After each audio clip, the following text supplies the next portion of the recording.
Hello, beautiful people. Welcome back to the podcast. It's yours truly, Liam. I hope you are well today. Today, we are talking all things about what you should do when you don't land your dream graduate role. Now, even if you're not a graduate nurse, this still applies because we can apply all of this to your nursing career, regardless of where you're at, wherever you may be. Before we dive in, I've got a little review, a review that's come in through Apple Podcasts, and I'd love to share it. Now, unfortunately, it doesn't have a name. Verbs 34, whoever you may be. They said, so glad I found this. I'm going through the graduate application process now, and I found the episodes about STAR and how to land your dream grad job are so helpful. Thank you, Liam. So happy to finally find a great nursing podcast that's based in Australia. I find it so hard to find much in the way of podcasts other than media about nursing in America, with references to the NCLEX, and that's not what you get here at High Performance Nursing. I love that. Please do rate and review the show. There are thousands of you that listen to this podcast, and it blows my mind every time that I check. But we would love your reviews. So nip on to Apple Podcasts if you've got an Apple phone, and otherwise I'll have to start giving myself reviews or something. But your reviews really do help us get to more people. Without further ado, it's that time in the year where either you are getting emails galore and offers left, right, and center from all of these jobs that you've been applying for as a graduate over the last few months, or there's crickets. And I'm here to tell you today that regardless of the outcome, it really doesn't bloody matter. Okay, it doesn't matter. And here's why. If you've been on the podcast, like in this community, the high performance nurse community, for a little while, you'll have heard me talk about this in my All Path Leads to Rome episode. The university tells you that you will be, the university tells you that if you do not land a graduate role, then you're buggered, pretty much. Not only does the uni tell you that, some of these graduate programs tell you that during their open evenings. And it's hugely problematic because it's not true and it's totally not factual, okay? Now, what I hope to give you today is hope for the future, for your future.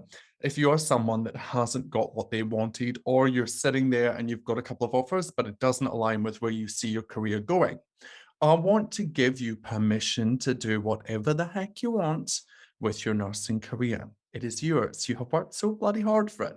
You do not have to do something that you don't want to do.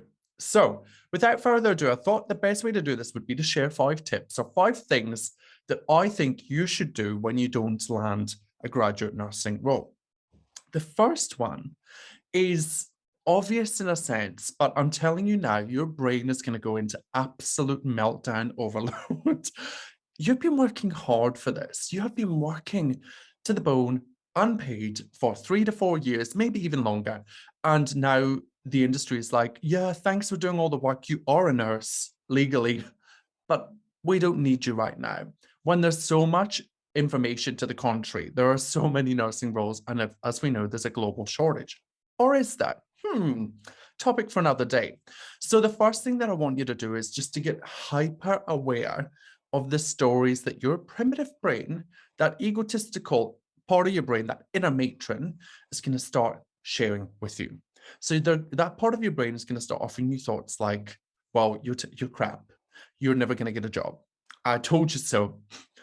You're useless. You're not worthy of a job. Maybe you can't be a nurse after all, even though you've got a frigging degree, right? So what I want you to do is to write down all of those thoughts that are coming up for you. And I want you to really create some distance between you and the thoughts that your brain is offering you. You do not need to believe them to be true.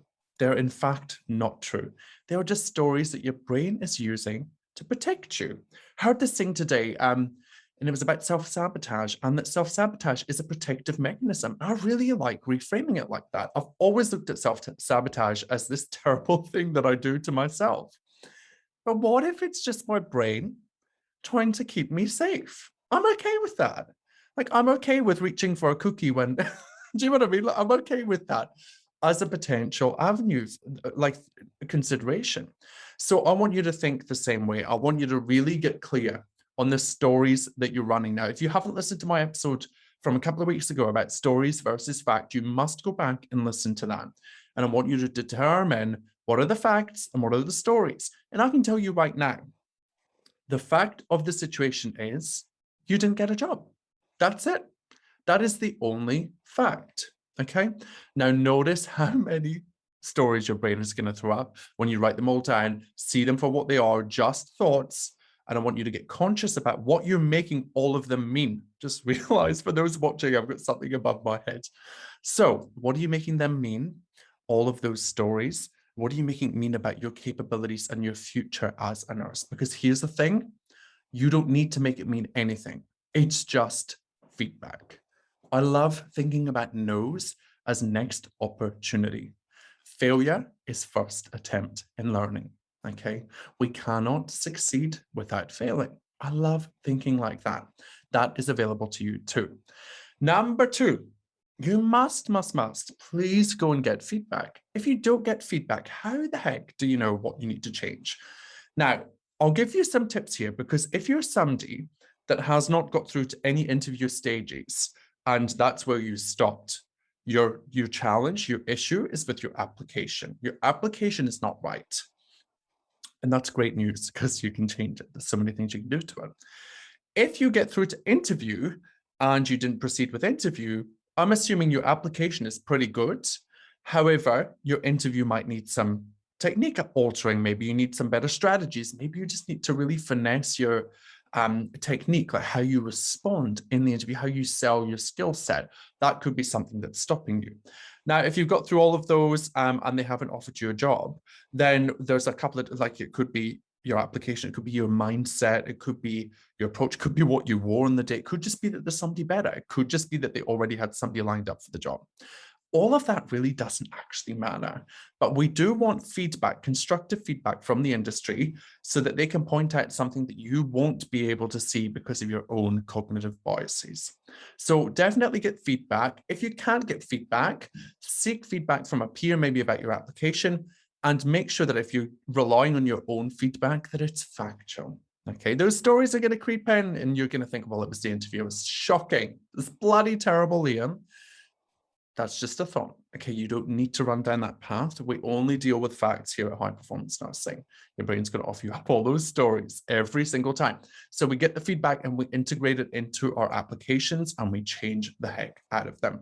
And we change our strategy and our interview techniques and we move forward and we keep on trying.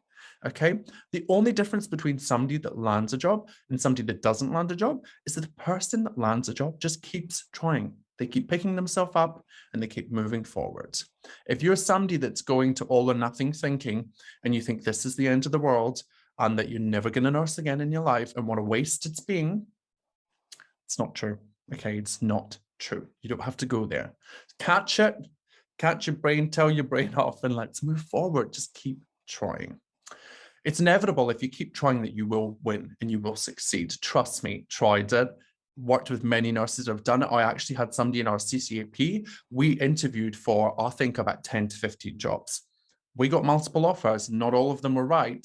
And she also didn't want to take some of them, just naturally, and some of them we didn't get. So that happens. You need to account for that. So just keep moving forward. Also, whilst I'm here, if you're somebody that has only applied for one job and you didn't get that one job, you've set yourself up to fail. Okay, it's a harsh truth, but it's the tea. If you've only applied for one job and you didn't get it, then you must go out there and try again. You need to give yourself more opportunities. Okay, easy. That is an easy fix. Volume will equal success. I'm telling you, it happens. Okay, number 3, we need to up-level your approach. Now, we've talked about this loosely. 3 things I want you to consider. Strategy. How are you approaching these jobs? If you're just blindly applying, you're throwing it out into the atmosphere, then you are less likely to get a call back. Why? Because we like people that we're familiar with. Managers want to know people ahead of time. And also it allows you to build rapport with the organization before you actually get there. So make sure that you up-level your strategy. Think about where you've been on placement. Think about where you loved. Think about where you work as an AIN, a RUSON, a USIN. Think about who you can tap on the shoulder and ask if they've got any jobs. There are so many different ways into the system. You do not need to just go through a graduate role. And one other myth that I will bust whilst I'm here is that people tell you, I don't know why they tell you this, but people tell you that if you don't get a graduate year, then you're going to struggle moving forwards. I didn't get a graduate year. We don't do that in the UK. I've been just fine. I'm an international migrant that came to Australia that didn't have any of those things, and I've been absolutely fine. Crying myself in the corner a few times, but I've been fine, right? So I want you to acknowledge that you will also be okay. It doesn't matter. You can still achieve all of your goals and dreams. Moving on, the next thing that I want you to really think about is your application. So you've heard me talk about this so many times. Your application is so important for a couple of reasons. One, it needs to have absolutely killer content. You need to avoid the cliche, generic, I'm excited to apply for ... And, listing all of your tasks in all of the jobs that you've done and keeping it really basic. That will definitely penalize you in this process. We've got to elevate the heck out of it. We're going to make sure that it's got killer content and then it's aesthetically pleasing. Remember, we all love beautiful things. We like the nice things that look really pretty. And nurse managers are the same. We're all human. So we want to see something that's well put together. Remember, if on paper you look well put together, they then expect that when you show up. So the third thing is about preparing and over delivering when you get to the interview stage. If you're somebody that went to the interviews, and be honest with yourself, and you didn't get a job and you underprepared, what did you expect? That's what happens, right? So it doesn't mean that you're a bad nurse. It just means you underprepared. So now you've got a great opportunity to over prepare and to over deliver in the interview as you move forward. So there are my three things: strategy, applications, and interview elevation and escalation of your skills. Okay. The key here is being able to sell yourself. We have so many resources on this podcast, on my Instagram at High Performance Nursing, and also, of course, within our Graduate Career Launch program. If you want to join that, you can come work with us and we can help you get into that first role outside of a graduate program, or even it's been done before. We could even get you into one. It's happened for sure. The fourth thing that I really want you to lean into and explore and just be conscious of is your mindset and the beliefs that you have from this experience. When something happens external to us in the world, i.e. we get a rejection email, your brain is going to offer you up all of the thoughts about it. Those thoughts are going to create feelings for you, probably feelings like disappointment, frustration, upset, worry, stress, fear, uncertainty, right? Pick your flavor. And from those feelings, you're going to take action. And you're also going to take inaction. So maybe the actions are that you, I don't know, maybe you overeat, maybe you go and overshot, maybe you decide that you're done. Maybe you procrastinate, maybe you overthink, maybe you bitch and complain. I don't know what you do, but we're all human and we all do things from a feeling, right? And what are you not doing from that feeling? You're probably not applying. You're probably not putting out your best application. You're probably not giving your best interview, okay? And I want you to see from those actions and those inactions what results you're creating in your life. And I'm telling you ahead of time, from those thoughts and feelings, you're probably not going to be creating the result that you want. So mindset is not some woo-woo BS that we tell you all the time. Mindset is what helps you create the results that you want in your life. You manifest the result of landing your dream graduate role through the mindset that you hold through the application process. How do I know this to be true? Every graduate that's been in our graduate program in 2022 so far has landed their dream graduate role. There are some that have, of course, not got their first preference because of things like being out of state and so on and so forth. But the grads that have applied, that have held belief and lent into their mindset over the last 6 months in our GCLP, landed their dream graduate role, their first preference. How can that be? Well, it was like the trifecta. It was like the quadruple impact effect. That's not good English, but it was because they had killer content, aesthetically pleasing applications, amazing interviews with strategy, technique, and all of the things, all of the confidence, right? Regardless of how they did. And they also had the belief in themselves. They had the confidence, the self-confidence in their ability to land that dream graduate role. So mindset is an integral piece of you succeeding in this process. And I know that that is what often stops a lot of people moving forward. When most people come on a call with me, it's not because they don't know how to do an application. It's not because they don't know how to write selection criteria. Like you could Google that, right? It's because they can't get over the rejection and the fear and the worry. And funnily enough, today, one of our grads who landed her first preference in Royal Children's in Melbourne messaged me and sent through a testimonial for her time in the GCLP this year. And she said, you know, the CV was amazing. All of that was amazing. But the one thing that she took away from this was how important it is to develop a positive mindset as a nurse. She is so grateful that she gifted herself the opportunity to learn how to self-coach and to manage her mind going into her graduate year. Because at the start of our program, she was lost, confused, and all over the place. She wasn't sure what she was doing. She was so fearful, so worried about all of the external things. And now she feels like she can tackle anything. That is mindset. That is not because she got a graduate offer. That's because she believes in her ability to succeed. And that, my friend, is what you need when you're moving through this process. The fifth and final thing is gifting yourself the opportunity to create roles. Now, if you follow all of the steps that I've just said there, you will create and find yourself a role. Will you need to apply for multiple roles? Yes, most likely at this stage. So when you are outside of a graduate program, you didn't land a job, you should expect to apply for multiple roles. That's totally normal. And don't make that mean anything about your abilities, right? Just remember volume. If you apply to 10 roles, you're likely to get something from that, unless you don't follow any of my tips, right? But I'm sensing there are people that are listening that are here, that are come for hope, that have come for capacity to borrow my belief in your abilities. And I don't even know who you are, but I believe wholeheartedly in your ability to succeed in this process. The thing that is stopping you from moving forward is that you are making this personal and you are making it mean that you're not good enough. You are 100% good enough.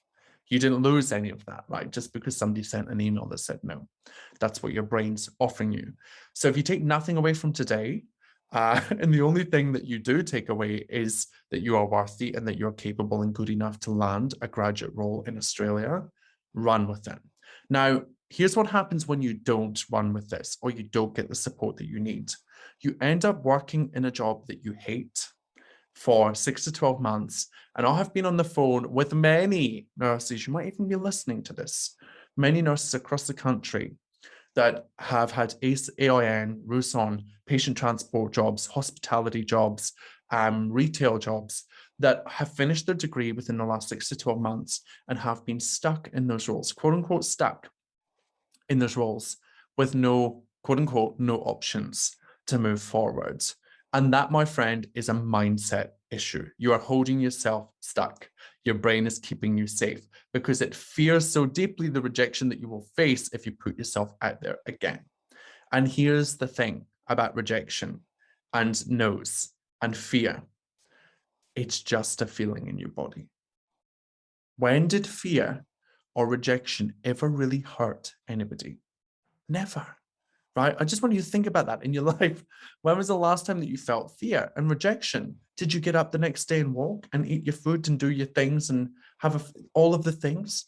Yes, you did, right? So don't let fear of rejection or fear, worry, stress, anxiety, any feeling ever stop you from going for what you want in your life and your career. So if you're somebody that's listening to this and you think, oh my goodness, there's so much that I need to work on, or if you're somebody that's like, I know that I can't do this alone, I need the support, I deserve the support, come and talk to us. You can do this alone, or you can do this with us. And what I can tell you the difference is that when you choose to do this with us, you will be free from worry and anxiety. We will help you navigate the mindset shifts. We will help you apply and redesign your applications so that they are friggin' fantabulous, if that's even a word. We will work with you on every application. We will interview, coach you, prepare you, give you all of the strategies. We will help you map out and find where you should apply, where you could apply, what is best for you that aligns with your life and your career that you want to build moving forward. You don't just have to suffer and take any job. A lot of you think that you've just got to go and take something in an industry within healthcare that you don't like just to get your foot in the door. That's not true, right? So if you want all of those things, the mindset support, the coaching, the comprehensive application support, the interview support and coaching, all of the tips and tricks to walk into every interview and to feel confident in your abilities, to create job opportunities for yourself, then the GCLP, the Graduate Career Launch Program Round 2, is perfect for you. Do not delay. Come and see us. We will get busy with this. It happened last year. We were flat chat, and there's only a couple of us in the team, so we can only take a handful of people. If you are one of those people, don't sit there in shame and feel guilty and worried and embarrassed about needing the help. Come and get it. You have worked for 3 years to be able to achieve this goal. You're not going to let this stop you moving forward and getting what you want. So whether you came today for a pep talk and you got it and you feel elevated and pumped and you're going to rock it on your own, run with it. And if you came today and you need the help and you recognize that there's more to this than meets the eye and that it could be easy and you don't have to struggle and do it alone, come and talk to us. GCLP Round 2 is open. We are here for you. All you have to do is find us on any social media platform, send me a message, I will see it and we'll take it from there. Or you can simply send me an email, liamgcaswell@gmail.com, and you can just say, GCLP, I'm ready to rock and roll. Let's do this. And we'll get you into the GCLP. If you're listening to this before the end of October, that's amazing because we have a discounted entry up until the end of October. After October, the prices will be going up. I mean, this program is ridiculous. For context, we provided our graduates this year 6 months of weekly coaching support. Some of our graduates applied for 10 graduate programs across the country and landed every interview for those 10, giving them amazing experiences. And that person is still waiting to hear back from lots of interviews, but has already landed a job. And the amazing Rosa is actually an international nurse. So busting all the myths here in the GCLP. We work with you from start to finish. And not only that, we understand how challenging this time can be. So of course, there are payment plans available. We want to make it work and accessible to you. And it's not only that, it's risk-free. We've designed this program so much so that we've done this now hundreds of times. We've worked with over 250 clinicians. This program is risk-free. You don't have to worry about what happens if I don't get a job because we work with you until you land a job. There's no benefit to us for you leaving without having a job. So you have that trust in us that we will support you until it happens. So then what? Then your brain offers you all the other reasons why you shouldn't join. Listen, this program, whether you do it your own or you come and join the GCLP Round 2, the reward for yourself is a $60,000 to $70,000 pay rise. Ask yourself the question, what is that worth? What is that worth to you? And how much are you willing to invest in yourself for now and for the rest of your career? Because what we teach you, we give you for the rest of your career to be able to get into the perfect dream role and kickstart your career on your terms.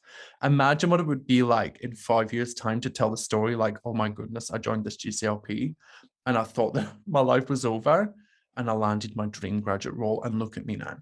I can't wait to see the future version of you and what you're achieving, okay? It's all possible. The people that come into the GCLP are just like you. They have all of the same issues and challenges, and we work through every one of them. You get support from me and Ange. Collectively, we've got over 30 years experience. Our goal is your goal. We want to help you thrive within your nursing career and get into that first job. So before 31st of October, you will get a sweet little discount. And after that, it is going up. So just be aware of that. Let us know how we can help you. Let me know either way what you thought of this episode and the tips and tricks. You've got this. You are amazing. You are 100% worthy. You are good enough. And I can't wait to hear about how you have gone out there and landed your dream graduate role. Make sure you let me know through all the social media channels. Make sure you review this podcast, and we will see you in the next one. Bye. Thank you so much for watching the High Performance Nursing podcast. Make sure you subscribe and hit that bell for all future video notifications. If you want to dive deeper into this work, please come and join us in the High Performance Nursing membership. All the links are in the comments below. We would love to see you there and help you thrive within your nursing life, career, and mindset. Let's do this.